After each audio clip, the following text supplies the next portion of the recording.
Hola, ¿qué tal estás? Bienvenido a este nuevo episodio del canal de Alfonso Fraile.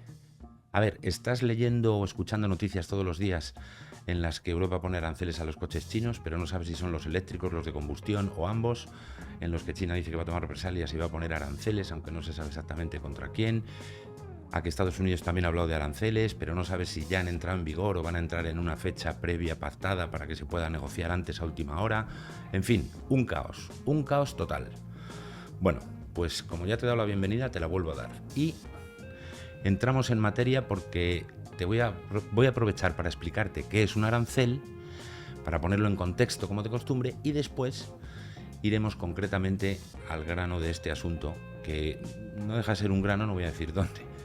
Vale, entonces, respecto al tema de los aranceles, en primer lugar, es muy difícil, te lo digo porque me he tomado la molestia de mirarme el texto de la Unión Europea, el texto de Estados Unidos, que es una orden ejecutiva presidencial pendiente de ratificación en el Senado, aunque han dicho que lo aprobarán.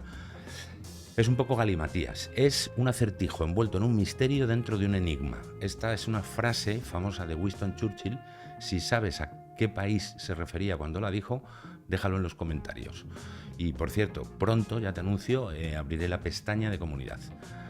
Vale, pues ese es un jaleo. ¿Por qué? Porque es muy difícil seguir todas las ayudas, directas e indirectas, a una industria que es global cuando el esquema de un arancel es local, ¿vale? En primer lugar, la palabra arancel es una palabra muy antigua. Hay varios orígenes diferentes, pero en fin, yo me quedo con el origen árabe hispánico, al-inzal, que a su vez proviene del árabe inzal, del árabe clásico. Y este término se refiere directamente a eso, a un gravamen, impuesto, tasa, con cualquiera de los nombres técnicos con los que se puede decir. Un dinero que cobran los gobiernos, ¿vale?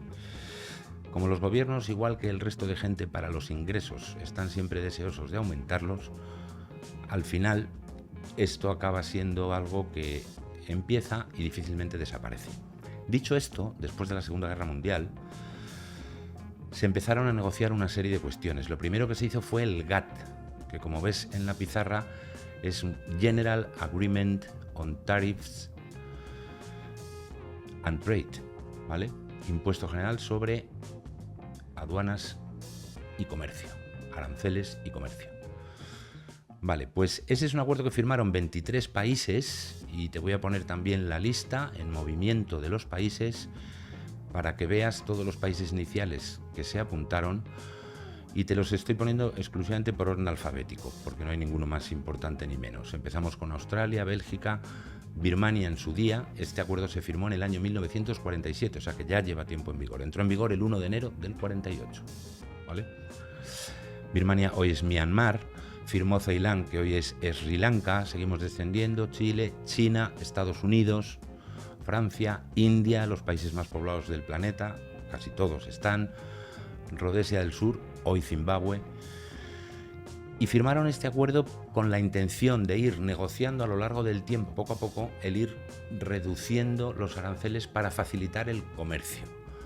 La otra organización que tiene que ver con el GATT es un acuerdo firmado, vinculante, por estos 23 países en 1948, y se han sumado un montón más hasta el punto de que ya son 100 y pico. Y después se constituyó formalmente la Organización Mundial de Comercio, OMC, como también puedes ver en la pizarra. Y en ese acuerdo todos los países decidieron debatir todas las cuestiones que hay alrededor de simplemente poner una tasa a un producto cuando entra en un país. Pero el concepto de arancel, y esto es muy importante tenerlo en cuenta, es un concepto específico para importaciones.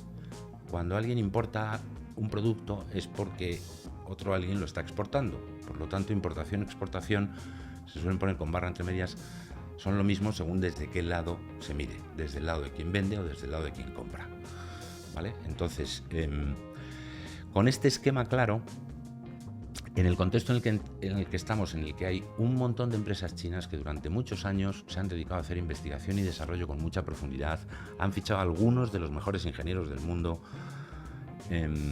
y han estado dedicando muchísimos recursos a aprender el funcionamiento de un coche eléctrico y todos sus componentes, incluido el software. No olvides, como ya te dije en el vídeo sobre las plataformas, que lo puedes ver en la lista de reproducción correspondiente, que los aranceles, que las plataformas tienen que ver con la clave de cómo funciona un coche eléctrico, están haciendo investigación de baterías y una vez que ya han alcanzado un cierto nivel de maduración en su mercado de origen, empiezan a exportar.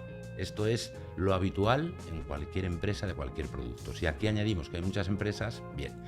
La Unión Europea en conjunto, que es una asociación de 27 Estados miembros, empezó a comentar que como había mucha importación, que iban a investigar si recibían ayudas. Llegaron a la conclusión de que sí. No te voy a entrar en detalles, pero por supuesto que han recibido ayudas.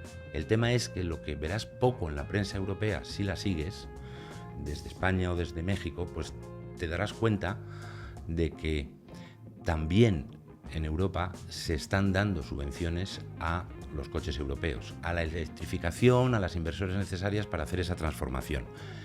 Pero no solo eso, sino que resulta que 3 de los principales fabricantes de Europa, como son Volkswagen, el número 1, y número 1 o 2 del mundo, según qué año, BMW y Mercedes, tienen fábricas en China, acuerdos de colaboración con empresas chinas para fabricar, y están fabricando coches allí que exportan aquí, porque los venden a unos precios muy altos y con buen margen, a pesar del coste grande del transporte, les sigue compensando.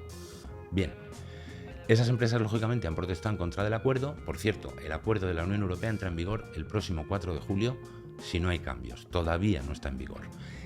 Y luego, las tarifas de los aranceles son como las tarifas de las tablas de los impuestos. O sea, hay unos tramos, es todo muy complejo y no te quiero yo marear con eso, ni te voy a presentar cuadros de datos en este vídeo, de momento, al menos. Lo que sí te digo es que la oscilación para los 3 fabricantes principales que más coches están exportando de momento a Europa desde China, como es BYD, el primero, Jilai y SAIC, que tienen diferentes marcas de las que ya te hablo en un vídeo y te hablaré otro día. Hoy no quiero extenderme más en esto.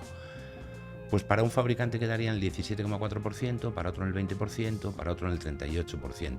Pero eso depende de un montón de factores de una tabla. Al final, el gobierno de China ha protestado. Por cierto, una de las cosas que han hecho primero es, como el gobierno de España apoyó la norma de la Unión Europea desde Bruselas, a diferencia del alemán que protestó, pues coincidiendo en el tiempo, tenga algo que ver o no, el hecho es que han grabado productos cárnicos de España que exportan a China. Bien, anécdotas al margen, te digo que quién gana y quién pierde. A la larga nadie gana, ¿vale?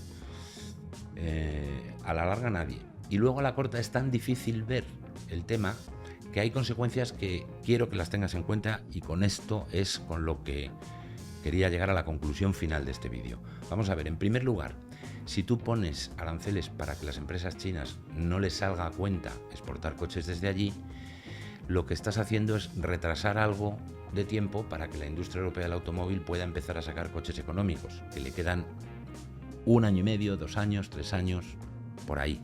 Luego, desde el punto de vista de ganar tiempo, sí favorecería a esas empresas. Pero resulta que las empresas que ya los estaban fabricando allí y que ahora los quieren vender aquí, entendiendo por allí Asia y por aquí Europa o América, les estás facilitando que adelanten el construir fábricas.